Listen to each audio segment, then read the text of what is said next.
ಮಾಡಿದೆ ಅಂತ ಅದ್ರ ಬಗ್ಗೆ ಕೆಲವು ಮಾತುಗಳು ಕೇಳಿ ಬರ್ತಾ ಇದೆ ನಮ್ಮ ಜಿಲ್ಲೆಯಲ್ಲಿ ಚೇಂಜ್ ಆಗ್ತಾರೆ ಕ್ಷೇತ್ರದಲ್ಲಿ. ಈ ಬಗ್ಗೆ ನೀವು ನಂದು ಕೋರ್ಟಲ್ಲಿ ಏನಾಗಿದೆ ಅಂತ ಆರ್ಡರ್ ಕಾಪಿ ನೋಡಿದ್ದೀರಿ ಯಾರಾದ್ರೂ ನೀವು? ಗಮನಿಸಿಲ್ಲ. ಜನಗಳು ಹೇಳೋದು ಇಲ್ಲ, ಜನಗಳು ಹೇಳೋದು ಬಿಡಿ, ಅದೆಲ್ಲ ಊಹಾಪೋಹಗಳು ಬೇಡ ನಮಗೆ. ಜನಗಳು ಹೇಳೋದು ನಾನು ಹೇಳ್ತೀನಿ ಕೇಳಿ.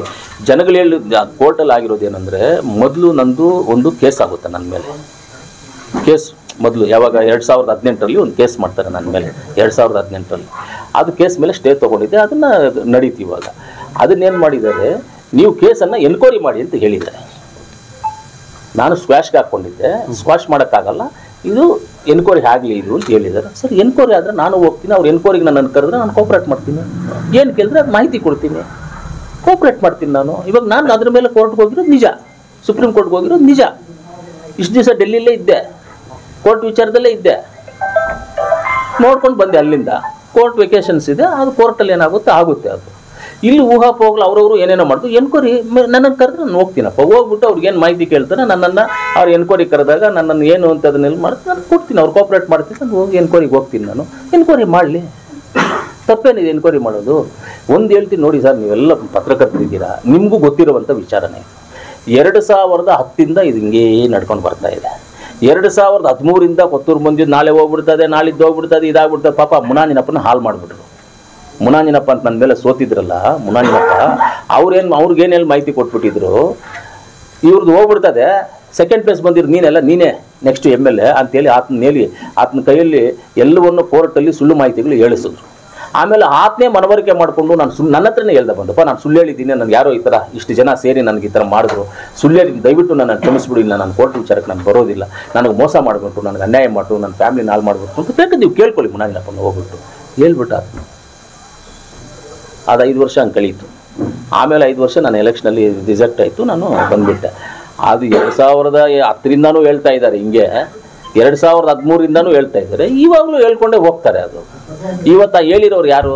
ಒಂದು ಇವಾಗ ನನ್ನ ಬಗ್ಗೆ ಏನಾದರೂ ಪೂರ್ತಿ ನೀವು ಮಾಹಿತಿ ಬೇಕಂದರೆ ನನ್ನ ಗ್ರಾಮ ಪಂಚಾಯತಿನಲ್ಲಿ ಹೋಗಿ ಗ್ರಾಮ ಪಂಚಾಯತಿನಲ್ಲಿ ಕೇಳಿದ್ರೆ 100% ಮಾಹಿತಿ ಸಿಗುತ್ತೆ ನಿನಗೆ. ನಾನು ಎಲ್ಲಿ ಹುಟ್ಟಿದೆ, ಎಲ್ಲಿ ಬೆರೆದೆ, ನಮ್ಮ ತಂದೆ ಯಾರು, ತಾತ ಯಾರು, ನಮ್ಮ ಅಜ್ಜಿ ಯಾರು, ನಮ್ಮ ಅಮ್ಮ ಯಾರು, ಏನು ಅನ್ನೋದು ಗೊತ್ತಾಗುತ್ತೆ. ಇವ್ರಿಗೆಲ್ಲ ಇಲ್ಲೆಲ್ಲೋ ಮಾತಾಡೋರಿಗೆಲ್ಲ ಏನು ಗೊತ್ತು ಅವ್ರಿಗೆಲ್ಲ? ಏನಾದರೂ ಯಾವತ್ತಾದರೂ ನಮ್ಮ ಮುಳ್ಬಾಗ್ಲಲ್ಲಿ ಯಾರಾದರೂ ಎನಿ ಕ್ಯಾಸ್ಟ್ ಅವರು ನನ್ನ ಮೇಲೆ ಸ್ಟ್ರೈಕ್ ಮಾಡಿದಾರಾ? ಎಲ್ಲಾದರೂ ಗಲಾಟೆ ಮಾಡಿದಾರಾ?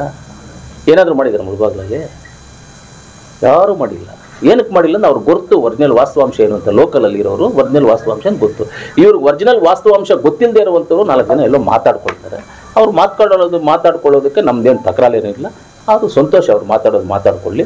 ಆವಾಗ ಏನಾಗುತ್ತೆ ಅಂದರೆ, ಇಂಥದ್ದು ಯಾವುದೋ ಒಂದು ಬಂದಾಗ ಒಬ್ಬನು ವೈಟ್ ಶರ್ಟ್ ಹಾಫ್ ಶರ್ಟ್ ಹೊಡಿಸ್ಬಿಡ್ತಾನೆ, ಒಬ್ಬನು ಫುಲ್ ಶರ್ಟ್ ಹೊಡಿಸ್ಬಿಡ್ತಾನೆ, ಒಬ್ಬನು ಪಂಚೆ ಕಟ್ಬಿಡ್ತಾನೆ, ಒಬ್ಬನು ಜುಬ್ಬ ಹಾಕೊಂಡ್ಬಿಡ್ತಾನೆ, ಅಷ್ಟೇ, ಕ್ಲೀನ್, ಮುಗೀತು. ಹಳೆಯಾಗ ಆಗ್ಬಿಟ್ಟು ತಿರ್ಗಾ ಹೋಗ್ತವೆ ಅವೆಲ್ಲ, ಅಷ್ಟೇ, ಏನೂ ಇಲ್ಲ.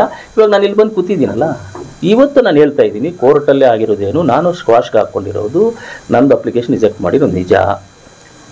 ನೀವು ಇದನ್ನು ಎನ್ಕ್ವೈರಿ ಮಾಡಿ ಅಂತ ಹೇಳಿರೋದು ನಿಜ. ಎನ್ಕ್ವೈರಿ ಮಾಡೋದಕ್ಕೆ ಅಂದರೆ ನನ್ನ ಮೇಲೆ ಎನ್ಕ್ವೈರಿ ಮಾಡೋದಕ್ಕೆ ನಾನು ಕೋಪ್ರೇಟ್ ಮಾಡ್ತೀನಿ. ನಾನು ಯಾರು ಡಿಪಾರ್ಟ್ಮೆಂಟ್ ಯಾರು ಕರೀತಾರೋ, ಎಲ್ಲೋಗುತ್ತೋ ಕೇಸ್ ಅದು ಗೊತ್ತಿಲ್ಲ, ಯಾರು ಕರೀತಾರೋ ಅವ್ರ ಜೊತೆ ಹೋಗಿ ಕೂತ್ಕೊಂಡು ಅವ್ರು ಏನು ಕೇಳ್ತಾರೆ ಅದಕ್ಕೆ ನಾನು ಕೋಪ್ರೇಟ್ ಮಾಡೋದಕ್ಕೆ ನಾನು ಸಿದ್ಧವಾಗಿದ್ದೀನಿ. ನಾನು ಹೋಗ್ತೀನಿ. ಅದೇನು ಸಮಸ್ಯೆ ಏನಿದೆ? ಅದಕ್ಕೆ ಸಮಸ್ಯೆ ಇದ್ದರೆ ಇಲ್ಲೇನು ಕೂತ್ಕೊಳ್ತಾ ಇದ್ದೆ ನಾನು. ಎಲ್ಲಾದ್ರೂ ಅಪ್ಸ್ಕೊಂಡು ಆಗ್ಬಿಟ್ಟು, ಎಲ್ಲಾದ್ರೂ ಆಸ್ಟ್ರೇಲಿಯಾ, ನ್ಯೂಜಿಲೆಂಡ್ ಎಲ್ಲಾದ್ರೂ ಹೋಗ್ಬಿಟ್ಟು ಇದ್ಬಿಡ್ತಾ ಇದ್ದೆ ಅಪ್ಸ್ಕೊಂಡು ಆಗ್ಬಿಟ್ಟು. ಏನು ನಾವು ಮರ್ಡರ್ ಮಾಡಿದ್ದೀವ, ಕೊಲೆ ಏನಾದರೂ ಮಾಡಿದ್ದೀವ, ಇಲ್ಲ ರೇಪ್ ಮಾಡಿದ್ದೀವ, ಎಲ್ಲ ಥರ ಪೋಕ್ಸೋ ಕೇಸ್ಗಳೇನಾದ್ರು ಹಾಕ್ಸ್ಕೊಂಡಿದ್ದೀವ? ಏನೂ ಮಾಡಿಲ್ಲ. ಯಾರನ್ನೂ ಒಂದು ಡೇಟ್ ಹಾಕಿಲ್ಲ, ಯಾವುದು ನಮ್ಮ ಮೇಲೆ ಕೇಸಿಲ್ಲ. ಇರೋದೇ ಇದೊಂದೇ ಕೇಸೇ ನನ್ನ ಮೇಲೆ ಇರೋದು. ಅದು ಏನು ಕ್ಯಾಸ್ಟ್ ಸರ್ಟಿಫಿಕೇಟ್ ಸಂಬಂಧಪಟ್ಟಿದ್ದಂಗೆ ಇರೋದೊಂದು ಕೇಸ್ ಇರೋದಷ್ಟೇ, ಬೇರೆ ಯಾವುದೂ ನಮ್ಮ ಮೇಲೆ ಏನೂ ಇಲ್ಲ. ಅದಕ್ಕೆ ಭಯ ಪಡುವಂಥ ಅವಶ್ಯಕತೆಯೂ ಇಲ್ಲ, ಓಡೋಗುವಂಥ ಅವಶ್ಯಕತೆಯೂ ಇಲ್ಲ. ಜನ ಯಾರೇನು ಕೇಳಿದ್ರು ಆನ್ಸರ್ ಮಾಡೋದು ನಾನು ಸಿದ್ಧವಾಗಿದ್ದೀನಿ. ಅದಕ್ಕೆ ಅಂತ ಇವಾಗ ಕೋರ್ಟಲ್ಲಿ ಏನಾಗಿದೆ, ನೀವು ಕೇಸನ್ನು ಎನ್ಕ್ವೈರಿ ಮಾಡಿ ಅಂತ ಹೇಳಿದ್ದಾರೆ. ಸಂತೋಷ. ಅವ್ರು ಏನು ಕೇಳ್ತಾರೋ ಅದಕ್ಕೆ ಆನ್ಸರ್ ಮಾಡೋಕ್ಕೆ ನಾನು ಸಿದ್ಧವಾಗಿದ್ದೀನಿ. ಎನ್ಕ್ವೈರಿ ಮಾಡಿದ್ರೆ ಅವ್ರು ಕೋಪ್ರೇಟ್ ಮಾಡೋದಕ್ಕೆ ಸಿದ್ಧವಾಗಿದ್ದೀನಿ. ಇಲ್ಲೇ ಇರ್ತೀನಿ. ನಾಳೆ ಬೆಳಗಾಂಗೆ ಹೋಗ್ತೀನಿ, ಬೆಳಗ್ಗೆ 6 ಗಂಟೆಗೆ ಹೋಗ್ತೀನಿ. ಬೆಳಗಾಂಗೆ ಹೋಗ್ತೀನಿ. ಬೆಳಗ್ಗೆ ಹೋಗ್ಬಿಟ್ಟು ನಾಳೆ ಅಲ್ಲೆಲ್ಲ ಕಾರ್ಯಕ್ರಮ ಮುಗಿಸ್ಕೊಂಡು ರಾತ್ರಿ ವಾಪಸ್ ಬರೋಕ್ಕಾಗಲ್ಲ. ಯಾಕಂದರೆ ಫ್ಲೈಟ್ ಟಿಕೆಟು ರಾತ್ರಿಗೆ ಸಿಕ್ಕಿಲ್ಲ. ಯಾಕಂದರೆ ಬರೋರು ಜಾಸ್ತಿ ಇರ್ತಾರಲ್ಲ, ಫ್ಲೈಟ್ಗಳು ರಾಮಾಯಣ ಇದೆ, ಸಿಗಲಿಲ್ಲ. ನಾಳಿದ್ದು ಬರ್ತೀನಿ. ನ್ಯೂ ಇಯರ್ ಇದೆ, ಸ್ವಲ್ಪ ದಿವಸ. ಇಷ್ಟಿದ್ರೂ ಯಾವತ್ತಿದ್ರೂ ಈ ಒಂದು ವಿಚಾರದಲ್ಲಿ ಕಾನೂನು ಪ್ರಕಾರವಾಗಿ ಪೊಲೀಸ್ ಅವ್ರು ಆಗ್ಬೋದು, ಯಾರೇ ಆಗ್ಬೋದು, ನನ್ನನ್ನು ಎನ್ಕ್ವೈರಿಗೆ ಅನ್ನೋದು ಕೇಳಿದ್ರೆ ಅವ್ರಿಗೆ ನಾನು ಕೋಪ್ರೇಟ್ ಮಾಡಿ ಅವ್ರ ಜೊತೆ ಹೋಗಿ ನಾನು ಎನ್ಕ್ವೈರಿಗೆ ಏನು ಅವ್ರು ಮಾಹಿತಿ ಕೇಳಿದ್ರೆ ಮಾಹಿತಿ ಕೊಡೋಕ್ಕೆ ಸಿದ್ಧವಾಗಿದ್ದೀನಿ. ನಾನು ಹೋಗ್ತೀನಿ.